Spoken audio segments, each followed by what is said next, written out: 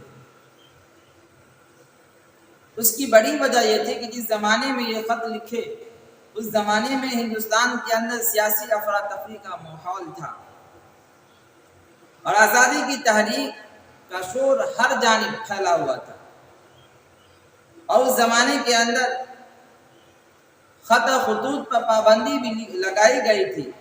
مختصر یہ کہ ابوالکلام آزاد نے ہندوستانی سیاست کی انتہائی نازک موڑ پر غبار خاطر کے 3 خطوط لکھے۔ بھارت چھوڑو تحریک، یہ قلعہ احمد نگر میں جیل کی 4 دیواری میں قید رہ کر لکھے تھے۔ نصاب میں شامل خطوط کی روشنی میں مولانا آزاد کی سیاسی زندگی کی سرگرمیوں کا نقشہ کھینچیے۔ مولانا آزاد کی زندگی کا ایک اہم جہت سیاست کا بھی تھا، جس میں انہوں نے حصہ لیا اور آخری لمحے تک وزیر تعلیم یعنی شکشا منتری بنائے گئے تھے۔ جیل میں قید کے دوران بھی مولانا آزاد کانگریس کے صدر تھے اور جیل ہی سے کانگریس کی رہنمائی کیا کرتے تھے۔ 1916 سے 1920 تک مولانا تقریباً 44 مہینے رانچی میں نظر بند کیے گئے، اور جب رہائی ہوئی تو مولانا ابوالکلام آزاد گاندھی جی کی طلب پر 1920 عیسوی میں کانگریس اور خلافت تحریک کے مشترکہ اجلاس میں حصہ لیا، اور 1923 عیسوی میں مولانا آزاد صرف 35 سال کی عمر میں کانگریس کے صدر منتخب کیے گئے، چنے گئے، اور وہاں کی صدارت کے دوران ہی بھارت چھوڑو تحریک کا آغاز ہوا، شروعات ہوا، اور مولانا ابوالکلام آزاد ہندوستان کے پہلے وزیر تعلیم بنائے گئے، اور ان کا انتقال 1958 عیسوی میں ہوتا ہے۔ تینوں خطوط کی الگ تلخیص تیار کیجیے۔ غبار خاطر کے زیر نصاب خطوط میں پہلے خط سے یہ بات ظاہر ہوتا ہے کہ یہ عام بچوں کی طرح اپنی زندگی نہیں گزارتے تھے، بلکہ صبح کا وقت اور چائے کے ساتھ مولانا آزاد کو نہایت مرغوب تھا۔ پہلے خط کو پڑھنے سے صاف اندازہ ہوتا ہے کہ 54 سال کی عمر میں مولانا آزاد جیل کی تنہائی میں اپنے گزشتہ زندگی کے ہر چھوٹے معاملات پر ایک طائرانہ نظر ڈال رہے تھے۔ اور دوسرے خط میں مولانا ابوالکلام آزاد اپنی چائے نوشی کے متعلق لکھتے ہیں کہ چائے تو ایسا ہونا چاہیے تھا جس میں دودھ نہ ہو، بلکہ انگریز جب ہندوستان کے اندر آئے اور انہوں نے چائے کا ایک نیا طریقہ ایجاد کیا، اس کے اندر دودھ ڈالا جائے اور چینی میں بھی زیادتی کی جائے، بڑھائی جائے، یہ تو نقلی چائے پینے کا طریقہ ہے۔ تیسرے خط کے اندر یہ بات لکھی ہوئی ہے، مولانا آزاد کی اہلیہ محترمہ زلیخا خاتون کا انتقال ہو جاتا ہے اور اس وقت یہ جیل کے اندر موجود ہوتے ہیں۔ ان کے خط کے جملوں سے اندازہ ہوتا ہے کہ مولانا آزاد کی شخصیت نرم تھی اور یہ بہت نرم مزاج تھے۔ مولانا آزاد کی شخصیت کا یہ ایسا پہلو ہے جو پہلے کبھی سامنے نہ آ سکا۔ یہ خط جب ختم ہوتا ہے اس وقت دقت آمیز کیفیت طاری ہو جاتی ہے، بات مکمل ہو جاتی ہے۔ اگر آپ کو ہماری ویڈیو پسند آتی ہے تو آپ لائک کریں، کامنٹ کے ذریعے بتائیں اور اپنے دوستوں کے ساتھ شیئر بھی کریں، اور جو دوست نئے ہیں ہمارے چینل پر وہ سبسکرائب ضرور کریں تاکہ میرا ہر ویڈیو آپ تک بآسانی پہنچ سکے۔ فقط والسلام، انشاءاللہ پھر کل ملاقات ہوتی ہے۔